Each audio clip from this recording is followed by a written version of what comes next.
What's up? We're Yes. super excited to have you here with us. If y'all do not know this gorgeous face, you're going to get to know this gorgeous face. This is Morgan Gold, okay? The only one with the Midas touch. Quit Yes, playing. Morgan Oh, oh. You froze like I was Medusa. Yeah, just stay there. But Yes. yeah, for sure, for sure. We're so excited to have you here, of course. I'm And excited. Yes. you know we love you because when we first found your page, we were like, yep, that's She's our type. She's our star. Yep, You guys have that's our type. Our star in the huge- making. You guys have been huge supporters, which has been it's meant a great deal. So thank you. Oh, Yeah. thank you Yeah, we for always showing will it back. Oh yeah, for sure.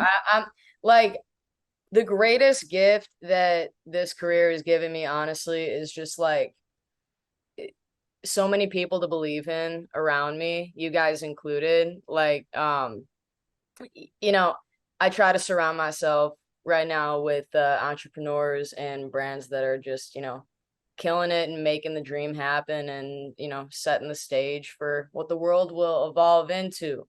And that's y'all. So, Oh, thank you. Yes, I that's appreciate us. you saying that. That is us. us for sure. But it's not just us, it's the community of us that's actually working together to make sure that we're all seen, we're all heard, and that we just love on each other because any form of art from anybody comes from the heart.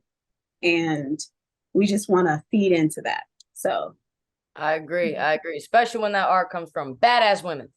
okay. Yes. Tell them. Tell them. That's right. Tell them all.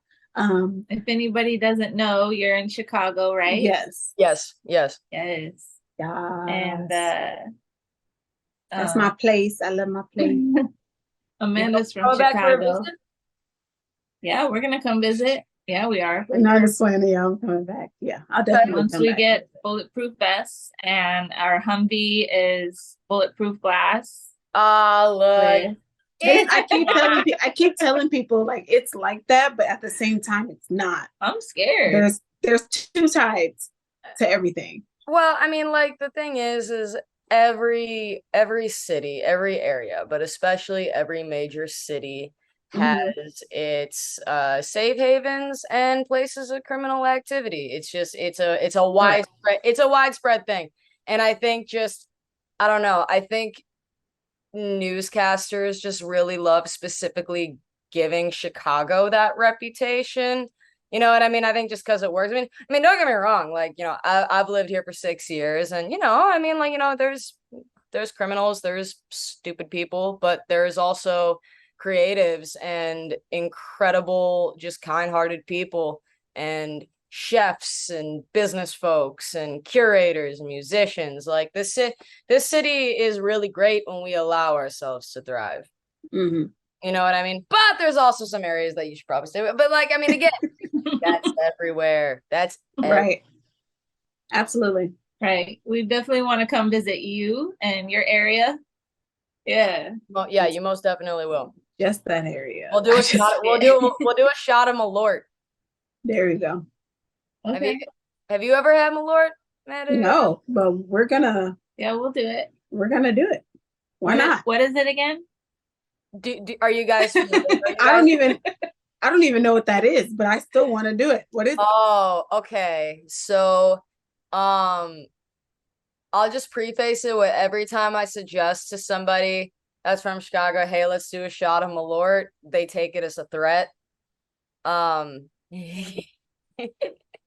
But it's crazy. So it's a Swedish liqueur that tastes like grapefruit and piss and like heart-wrenching sarcasm.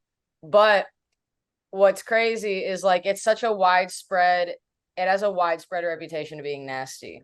But I do Malort shots at pretty much all of my shows because I'll say, hey, yo, somebody buy me a shot of Malort, and they think it's so ludicrous that they'll do it, and they're surprised when I take it, right?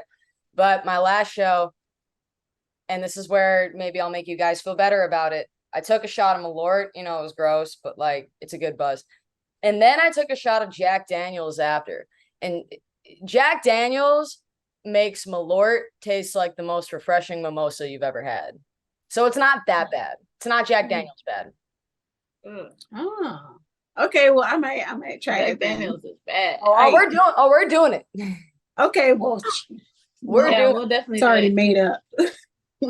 It's already been made up. We're gonna have to do it. I didn't even know what it was, and I was like, okay, we'll try. Yeah, me too. I'm like, okay. Yeah, we want to try something new with Morgan. I'm forwarding you the DocuSign right now. All right, okay.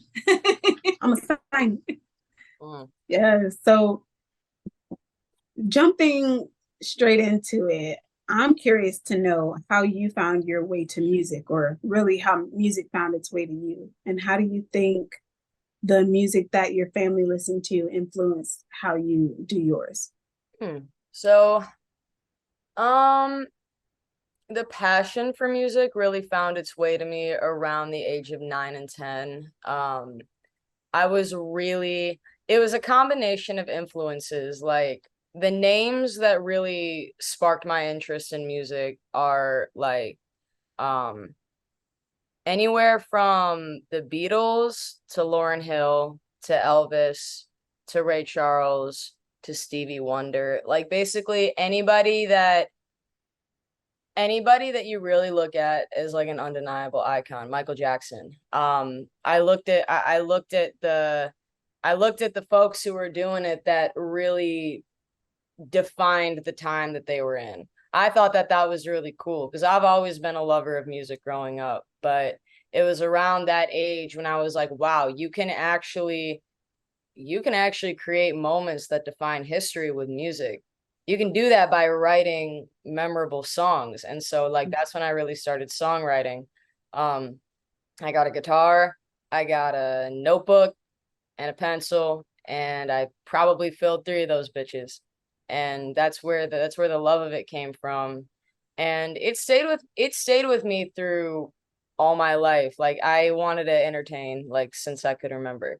So I took lanes like songwriting to choir, musical theater, comedic acting. I did all of these lanes of entertainment, and music and songwriting always just stuck with me. Because no matter what kind of mood was in, like, I didn't have to act a certain way to bust out a guitar and say what I was feeling. And I'm very passionate about self-expression, like, and I have a need for it. I have an itch for it. And the way I express it is through my songs. And I just kept sticking with it. And then one day in college, I finally threw my hands up in the air and said, fuck it, I'm going to pursue a music career in this. And a friend of mine at the time, who was a music business major, was like, hey, can I manage you for a semester if you're really serious about it? So that's what got me into the routine of going to open mics, of going into recording studios, networking and meeting people.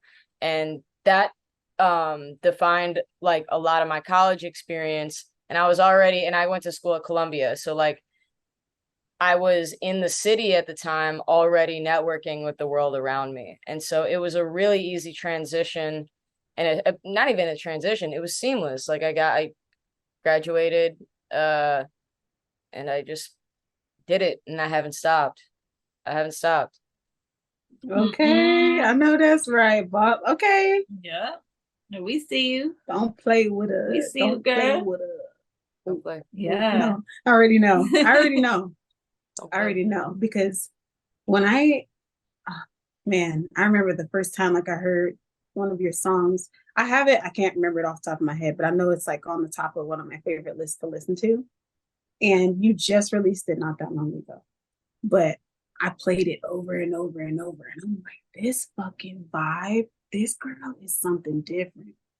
And it just stuck with me. And I was like, I'll never forget her. I always have you somewhere in my mind, like, don't forget her. Like, hit her up. Because she's that one. I'm telling you, this is going to be it. So, and we see all the hard work and dedication that you put in. And like, your content is always good. You connect very well with people in the comment section. You're when you are active on social media, you know how to genuinely like give that love back. It's like really cool to see that from artists. And we often talk about how that's the most important part of like building a support system. Yeah. Yeah. Which is like a fan base. I mean, you really have to, especially in the beginning, and you don't have a label doing it for you, because like, and that's one of the most taxing parts of this role out of anything, is that like when it's just you, and like you're not only doing like the music, but you're doing the business side of it too, at least like, you know, with the resources that you have. It you have to fabricate that public role yourself. It's not like something you can't hide behind, like, you know, when you can't hide behind a team, and you can't hide behind money, and you can't hide behind this big like image, like you have to be gracious, and you have to be publicly gracious. Just because I'm trying to set myself up for good karma, you know what I mean? Especially because this industry is only going to get weirder like the further we climb up in it.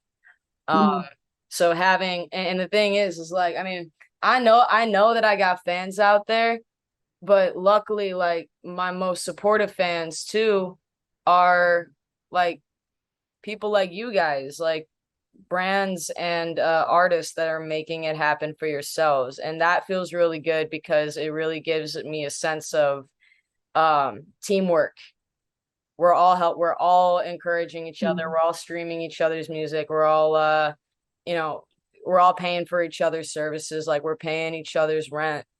And that almost feels better than a random person like telling you like your music is great. I'm like, whoa, this person that like, you know, I really respect in what they're doing, like they also like my work. That's so cool. So, and you know, social media is toxic, and it's kind of absolutely driving me insane, but that's why I'm even more gracious and loving, because I really need to be. I got to set that tone for myself before I give into some of the negativity. Right. Yeah. And that's facts. I don't even ever think about any negativity anymore, honestly, because we don't have time for that. Like that's not my mission. Huh? Are you on Twitter? No. That's why you have less negativity in your life. Well, I have Threads now, but I feel like the things that I've been posting on Threads have been helping people when they see it. So because my point of view, what I've heard from a lot of people is it really helps them see things differently for themselves.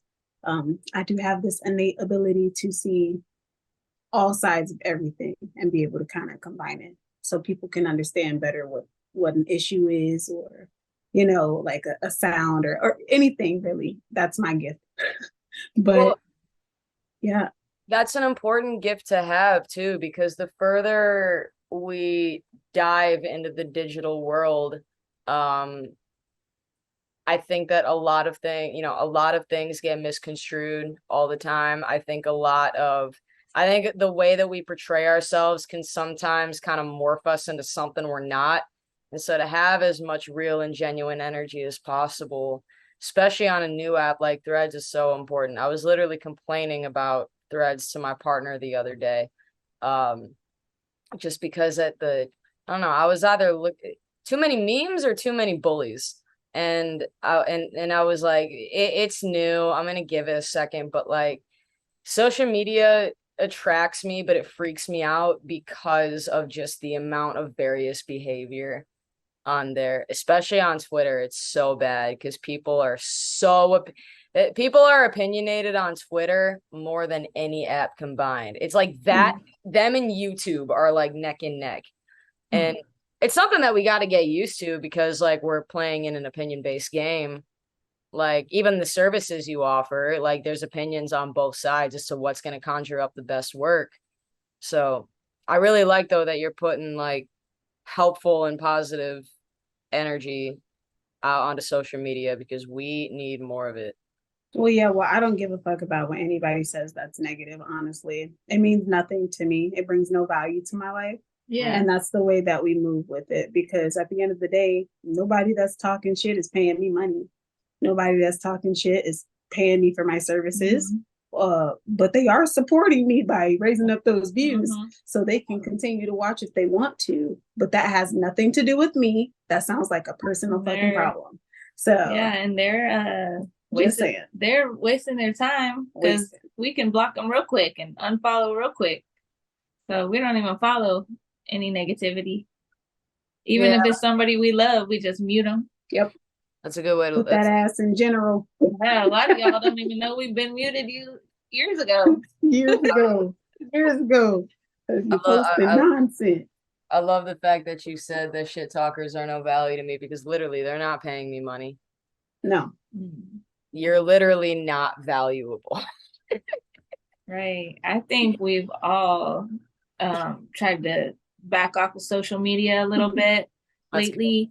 And, I'm one of those people that believes that social media holds a lot of power. And like, I met Amanda on social media. I run my business on social media. I don't have a lot of real life friends. They're all on social media. So I'm like, I see a lot of future in it and business, but there is something, right? It's like we need a break from it. And it's like we try to live up to this portrayal of ourselves in the best light that we can. But I think people like us and you who are bringing the authentic, emotional, divine feminine energy, and I think this is one of the golden era of music. No pun. She's been saying that for a while now. Yep. Yeah. The golden era of music. I think this is a huge time for independent artists right now. Oh yeah, we're coming into our own. We're making names for ourselves, and doing it just by word of mouth. Honestly, like even virality, like whether you pay for help or not. I mean, like people who like you are going to continue to spread the word, and that's what's been really dope about this journey, is that I've continued to evolve my craft based on people getting to see me grow in real time. And it makes the exchange between music and fan more valuable. It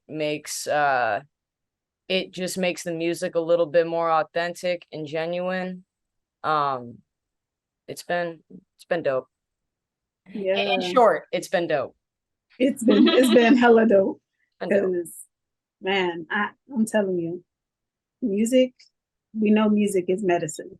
Not just for you, but for the people that get to listen to you and that really connect with your music and the way that you speak. Because the language that we speak, which is the human language, this is like all languages. The language that we speak is affirmation. So when you hear music that speaks life into you, it makes you look at things a whole different way. That's why when you listen to sad music, you get sad. When you listen to angry music, you get pissed off. When you listen to love music, you feel in love. It really changes the frequency within our own bodies. And our music is important. It's valid. It's needed, especially when it comes to female artists being like super diverse with their different styles, because women have to show these little girls, these young women, what they need to be prepared for, how to walk in their destiny and their purpose, how to value themselves and their creativity and hone in on it, and not feel like they have to be put in a small box, because nobody has to. We're all very diverse. And I think too, to add to your point, like I think what's been really awesome, especially about the rise of independent art, is that because it comes from such an authentic point of view, we're setting a great example for the younger generation to be able to, look at us and not only be inspired to maybe want to take a similar path, but to be able, like you said, to celebrate themselves.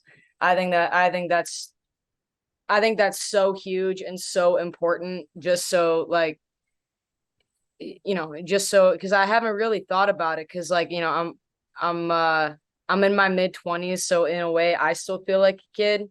But when you put it in that perspective, like, you know, if I want little kids like looking at my career and what I'm doing, like I would want them to, yeah, I'd want them to feel encouraged. I'd want them to feel empowered to uh make music and make art that makes them happy. Like you're not gonna satisfy everybody, but if at the end of the day you're having fun and you're spreading good positivity and love, then that's all that matters. And as long as we That's can, facts. as long as we continue to keep, you know, teaching that through our art, then we're doing a fine job. That's facts. Yeah. That's facts. Facts. Yeah. Yeah. This is, yeah, I like that. Yeah. Yeah. That's real talk.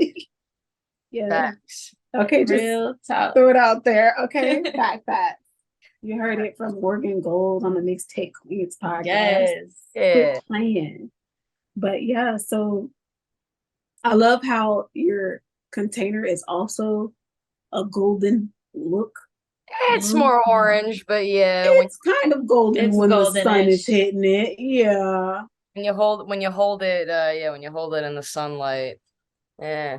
If I'm soon, my like really big career goal is that I want to recreate Elvis's golden tuxedo and like wear it for a big event or something, or Aw. maybe even like just to like get breakfast somewhere. I'll call the paparazzi Okay. Yes. just for that moment. Paparazzi can fuck off, but if I get that famous one day, I'm just gonna show up to like the fucking DMV or a random brunch spot in a golden tuxedo and not say anything. They'll be like, "What are you promoting?" I'm like, "Nothing." Just the fact that this is funny. We Yeah. love This Elvis. is hilarious. Bye. Yeah, we love Elvis Oh yeah. a lot. We do. Yeah. But yeah, so okay, so back up a little bit for me. So when did you first write your very first song that made you say, I can do this? I know for sure this is a hit. I know for sure this is what I'm supposed to do. I mean, it's not a hit, but when I was in 8th grade, I wrote this really depressing song called it was called Back to Bed. And it was actually one of the first songs that I ever recorded. Like my dad and his friends set me up with like a studio session. It was really cool. So a demo of it exists, but that was the song where I was like, ooh, I can write a structured song. It's got a melody and it's catchy and it's got a title that I know how to reference. I'm like, holy shit, we have a structured song right here. And my parents are both like, this is so good. And like, I'm like, yeah, like, no, it's good. I'm never gonna release it, but it was the start of me being like, okay, I've got a knack for this. And that was about 6th grade was when I started writing. So that was about 2 years after I really started kind of like practicing my muscle. That's so cool. That's cute. 5th grade. I love that. I'm trying to see one day when you're a Grammy award winning artist Yeah. and these tapes get released. Mhm. These demo tapes. If they get released, it will be without my knowledge, and I'll just be like, oh, okay. Right. They're Yeah. out there. Right. Do you ever look back at like some of your old notebooks and think like, what the heck? Yes. All the time. Aw. All the time. I mean, and that's like oh my God, good, and oh my God, like I've written some cringe shit. Like I've been doing this since 6th grade, so I've written some cringe shit. My notes in my phone, actually, there's probably about 5,000 notes in there that go all the way back to, yeah, and I've definitely like gotten rid of some, but like there's a decent amount that go all the way back to like 2016 and 2017. And sometimes for fun, I'll just scroll back just to like look at like where my pen was, and there's some very, very dumb shit in there. So how often are you working on music, would you say? Are you one of the type of artists that dive into it for several months and complete it, or are you constantly every day working on music? Every day I'm thinking about music. Every other day, either like writing or working on something. I keep myself busy with just about everything, just because I want it to be a part of my life, and I want it to be the primary moneymaker in my life. So I got to get really good at it. Right. I keep myself busy. Like, I'm with projects, like I'm working on another album right now. And I'm already thinking about my next two albums, and then I'm doing features, and then I'm thinking about my performances, so I got to rehearse for those, and then I'm booking other people. So even when I'm not like recording every day or writing every day, I'm involving myself in the community, in my network, 24/7. Every day there's some conversation to be had. Okay. Yeah. So when you're writing, like, take us through your writing process. Are you on the guitar? Do you come up with a melody first, or do you have lyrics? And do you write, or do you ever freestyle? Very rarely do I freestyle, but if I do, then it's super fun. It just it has to feel right. I'm definitely much more of a lyricist than I am. Like, I like to write. I like to think about the concept, and I like to write it out kind of like an author would do a book. It depends. I think certain songs call for certain styles. Like, for example, like when I'm working with my partner Skylar, usually what'll happen is sometimes there's a pre-selected beat that I heard her do, and I'm like, whoa, like that's cool. I gotta save that and write to it.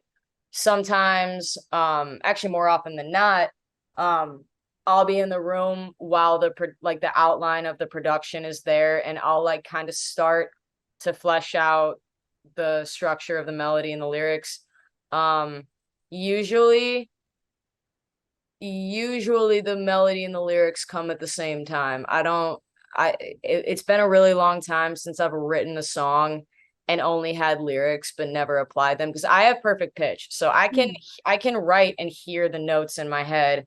I know what key I'm in. I know what the notes are. So usually anytime I'm writing lyrics, I have a key in mind and I have the notes in mind. And then sometimes I'll write on guitar. Again, I know I just listed like 8 processes, but again, like, it just depends on what the song calls for. Like, if I know that the song is going to be sung in a certain way, I'm like, cool, I want to write this to guitar. If I know that it needs to be just kind of like spur of the moment off the top, I either am going to write it in session or I'm going to freestyle it. I also do not like to write to beats, like, unless the producer is in the room like working on it. But if someone like sends me a beat and I'm writing to it for a feature, I'll listen to the beat, but then I don't want the beat playing, because then the loop's gonna start over. I'm gonna need to find my place, but the lyric that I was working on is like not until this part, and so I can't do it. Like, I need no music, and then I kind of just need to write to it, and then I'll go back and listen just to make sure that like my placement's right. But I don't know. I've been writing for so long and doing it in so many different ways that I kind of just try to adapt to whatever style the song calls for. I like to surround myself with music all the time. So I don't have a ritual. Maybe I'll develop one though. Maybe one day, but for now my brain is in way too many places at once to set like a specific structure. Like, Yeah. I'm still trying to get my morning routine on straight. Like, it's a struggle. Hey, at least if you're attempting, at least you're attempting. Yeah. Some people don't even attempt. That's true. Thank you. Yeah. Yeah. You know what you got to do. And sometimes it takes, I mean, you're in your 20s. So yeah. So we got a lot of time to go. We're just getting warmed up. Exactly. Yeah. Well, I'm in a transitional period. Let me put that. I'm in a transitional period. I'm about 2 years out from 30. So, well, we're getting, Fuck yeah. we're getting there. 30's the new 25. I ain't worried. Yeah, no, that's real. That's real. I ain't worried one bit. I'm excited for my 30s. I'm just excited for life. I'm excited for all the different phases. I'm excited to be like in my 70s and wearing like a bedazzled jacket. Yes. You know what I mean? Like I'm ready for it all. Right. Nobody's gonna know my real fashion until I turn 70, because then I don't give a fuck at all. I will show up in a flamingo in this bitch. You don't know me. Okay. I'm gonna show you. You say you're gonna be a flamingo? Yeah, I'm just gonna dress in a flamingo suit. Oh, I love That's that. my style. I love Weird. that. Yeah. Every day, just different costume. Pretty much. Did you see Honestly. I forget which celebrity dressed up this year for Halloween or the previous year as like literally just a worm? That's so weird. It was just a worm, and her partner was like a fisherman that like had like a worm cast on a line, and you could barely see like her eyes and mouth, and it was a little disturbing because it was a very realistic looking worm. And but I think that's genius, because how many people that day would have expected just a worm? Nobody. No, exactly. I think that's genius. I gotta outdo worm. How do I outdo a worm? That's a hard one. You can't. Yes. I mean, probably can. You probably can. Imagine. Yeah. You just show up as somebody's toe for no fucking reason. That's kind of scary, actually, depending on what toe it is. But if I could get 9 other people to be toes with me so that we could complete a foot. That would be so funny. Okay. Do you guys watch the Eric Andre show? What is it? The Eric Andre show? No. What is that? It's this dude named Eric Andre, and he's a comedian, a very, very crazy man. And he walked into a restaurant like as an octopus, and then he had like 8 other dudes be like his tentacles, and they were just harassing people in this restaurant. And it was pretty great. It was pretty great. But like every Halloween, like once like I get a bigger budget, like half of it, like I'll sign to a label just to take all of my earnings and put them towards a Halloween costume each year. You might as well open your own haunted house. Yeah, or Party City. Yep. And just costume it out, honestly. If I bought all of the party cities in the country and just rebranded into something fucking crazy, I would combine Party City and Spencer's. Oh yeah. And then birth it into something so chaotic. I'll be like on my Elon Musk shit with Party City, but we'll make it like more fun instead of more stressful. Yeah, there you go. More fun instead of stressful. Yeah. Sorry, Elon. Yeah. Oh, yeah. So tell us what else you're working on lately. You say you're working on an album and you're already thinking of 2 more, but tell us about, what else you got going on. Yeah. So I've got 1, 2, 3, 4, 5, 6. I'm performing 6 more shows I know of this year, and then I'm like throwing an additional, I think like 4 or 5. And just trying to, I'm trying to knock those shows out, but also start thinking about next year. I definitely want to be out of the I would love to be out of the country. It's just a little more expensive than just driving a couple states over, but I want to do like performances in other cities. just to expand my audience and meet people. In terms of like music, with what I've got going in my catalog, there's a second album. I don't know if you guys have seen those like spooky looking pictures of me behind the glass. So that's like the main character of my second album, Routine, that slower song that I just dropped with like the white silhouette like on the like rings. Yeah, that's the first single off of the second album. So we're already in like the rollout. Hoping to have that out by the fall. There's 2 conceptual albums that I'm like already kind of scheming, and one of them is going to be another project with Skylar, and then the other one, it's been my dream for a long time to produce like a gorgeous, dazzling pop album. So that's going to be like my big project.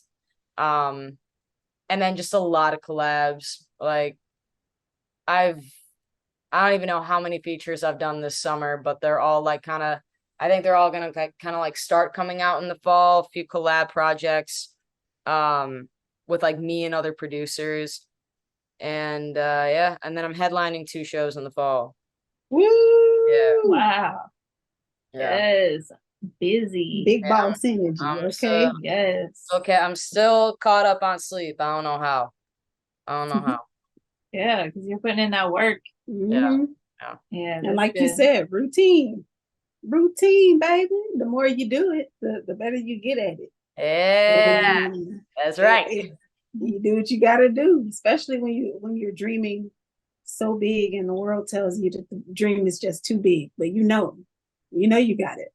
It's all about like, if your dream is so high that people think it's unattainable, then like the only thing that's like maybe unattainable is just you going straight up there in a nanosecond. Like you can reach whatever dream you want as long as you create attainable steps to get there. But you got to make them attainable. You got to find out what's attainable, and then get your mind right, put in the work, and don't be afraid to fail, but learn from your mistakes, and then you triumph even more you'll eventually be so fearless that nothing's gonna stop you.